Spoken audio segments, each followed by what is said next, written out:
بسم اللہ الرحمن الرحیم۔ کوئی ولی کی مزار کو چوم لے، یہ شرک نہیں ہے۔ ایک صاحب مجھ سے بولے مولانا درگاہوں پہ مولانا سب خالی سجدے ہوتے ہیں، سجدے کر تو شرک ہوتا ہے۔ مولانا جھوٹ مت بول، خدا کی قسم درگاہ پہ سجدہ ہوتا ہی چاہیے۔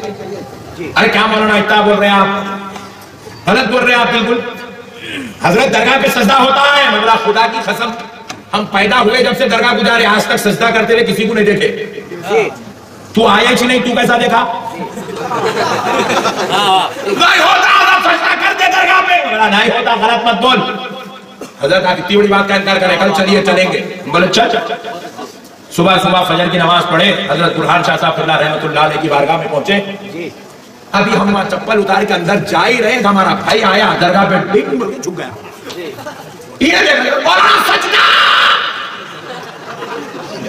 ارے والا حولے، یہ سجدہ کیوں اس کو سمجھائی؟ سجدہ نہیں کر رہا رے دیوانے، انہیں ولی کے قدموں کو چوم رہا۔ کیا کر رہا؟ ذرا زور سے بولو، ولی کے قدموں کو چوم رہا۔ ارے مولانا دونوں پیرا ٹک گئے، دونوں گھٹنے ٹک گئے، دونوں ہاتھا ٹک گئے، پیشانی ٹک گئے، سجدہ ہے جی۔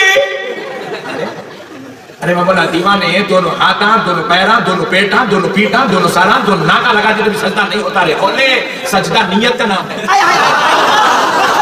اگرچہ کہ ظاہر میں آپ اسے کوئی بھی معنی رکھ دے دیں، یہ تو واضح چیز ہے کہ اگر آپ شراب کو شربت بول کے پینے لگیں تو اس کا حکم نہیں بدل جائے گا کہ آپ جائز چیز پی رہے ہیں۔ نام سے جو ہے فرق نہیں پڑتا، اس کی حقیقت اور تاثیر سے فرق پڑتا ہے۔ چنانچہ اگر کوئی شخص کسی مخلوق کو سجدہ کرے اور کہے کہ یہ سجدہ نہیں ہے بلکہ میں تو اس کے سامنے عاجزی کا مظاہرہ کر رہا ہوں اور اپنی پیشانی سے زمین کو بوسہ دے رہا ہوں، ہاں تو اس کی نعمتوں کے ساتھ اس کو بوسہ دے رہا ہوں، یا اس میں اس کی اکرام مقصود ہے، اس کا سجدہ کرنا مقصود نہیں ہے، تو اس کے اس لفظی ہیر پھیر سے، گورکھ دھندے سے اس کا شرک اور کفر جو ہے وہ بدل نہیں جائے گا۔ اگر اس نے سجدہ کیا ہے تو غیر اللہ کی عبادت ہو گئی، کفر ہو گیا، نام چاہے کچھ بھی دے۔ آج ہم کلپس دیکھ رہے ہیں کہ بعض لوگ پیر صاحبان کے پاس، کچھ باباؤں کے پاس جاتے ہیں، ان کی پیروں پر اپنی پیشانی رکھ کے جو ہے ان کو جو ہے بوسہ دیتے ہیں، کچھ لوگ اور سجدہ باقاعدہ کرتے ہیں اور نہ جانے کیا کیا حرکتیں کرتے ہیں۔ اب یہ نام چاہے جو دیویں کہ آداب پیر و مرید ہے، یا اس میں یہ مقصود نہیں اور وہ مقصود ہے، اس میں دلیلیں دیتے ہیں کہ اللہ تبارک و تعالیٰ نے ابلیس کو، فرشتوں کو حکم دیا تھا آدم کو سجدہ کرو اور انہوں نے کیا، تو کیا وہ مشرک ہو گئے؟ حضرت یوسف علیہ السلام کے واقعے میں کہ ان کے بھائیوں نے سجدہ کیا، یہ اس میں پھر تعویل کرتے ہیں ہمارے علماء کہ وہ سجدہ انحنا تھا، جنہیں جھکنے والا، یہ سجدہ نہیں تھا۔ ہم ان سب بحثوں سے پرے اگر صرف یہ کہیں کہ اس کا جواب سیدھا سادہ یہ ہے اور اچھی طرح دماغ میں رہنا چاہیے کہ اگر اللہ کے کہنے پر کوئی کسی کو سجدہ کر رہا ہے تو وہ اس شخص کو سجدہ نہیں کر رہا ہے، اللہ کو کر رہا ہے۔ اگر ہم جیسے حضرت عمر کا قول بار بار آتا ہے بخاری کا کہ جب آپ حجر اسود کو بوسہ دینے لگے تو کیا کہا؟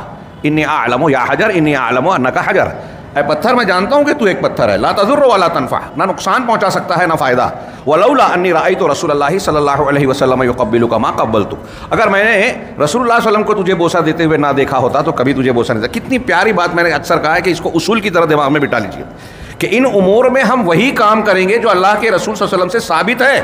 اگر حجر اسود کو حضرت عمر رضی اللہ تعالیٰ عنہ فرما رہے ہیں کہ حجر اسود کو تجھے اگر رسول کو نہیں دیکھا ہوتا، یعنی رسول اللہ صلی اللہ علیہ وسلم کی تعلیم نہیں ہوتی تو ہم کبھی بوسہ نہیں دیتے، تو فی نفس سے ہی حجر اسود کو ہم کی تعظیم کیوں کر رہے ہیں؟ اس لیے کہ اللہ اور رسول کا حکم ہے۔ تو اللہ فرشتوں نے آدم علیہ السلام کو سجدہ کیا کیوں؟ اس لیے کہ اللہ کا حکم تھا۔ اب آدم کو سجدہ کیا، اللہ کا حکم مانا۔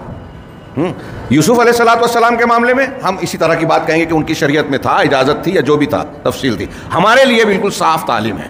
ہاں، اللہ کے رسول صلی اللہ علیہ وسلم کو ایک صحابی نے، حضرت معاذ نے آ کے دوسروں کو دیکھا، آ کے سجدہ کیا، آپ نے کہا کہ سجدہ کرنا کسی کے لیے جائز نہیں ہے اللہ کے سوا۔ اگر میں کسی غیر کو کچھ کا حکم دیتا تو عورت کو حکم دیتا کہ اپنے شوہر کے لیے سجدہ کرے، لیکن یہ اللہ کے سوا کسی کے لیے جائز ہے ہی نہیں۔ تو بڑی پیاری مثال دی شیخ نے کہ سجدہ غیر اللہ کو کرے اور کوئی کہے کہ میں سجدہ نہیں کر رہا ہوں، یہ کر رہا ہوں، وہ کر رہا ہوں، اس کی کوئی بھی تعویل کرے، یہ تعویل اس کی لفظ اس کے قبول نہیں ہوں گے، بلکہ ظاہر میں جو اس کا عمل ہے وہ غیر اللہ کی عبادت ہے، شرک ہے، کفر ہے۔ اسی طرح اگر کوئی شخص شیطان کے لیے ذبح کر رہا ہے، اس سے دعا کر رہا ہے، اس سے استعاذہ کر رہا ہے، یعنی پناہ طلب کر رہا ہے، یا اس کا تقرب چاہتا ہے، ایسے کاموں کو کر کے جو شیطان کا پسندیدہ کام ہے، اللہ کی شریعت کے خلاف ہے، تو اس نے شیطان کی عبادت کی۔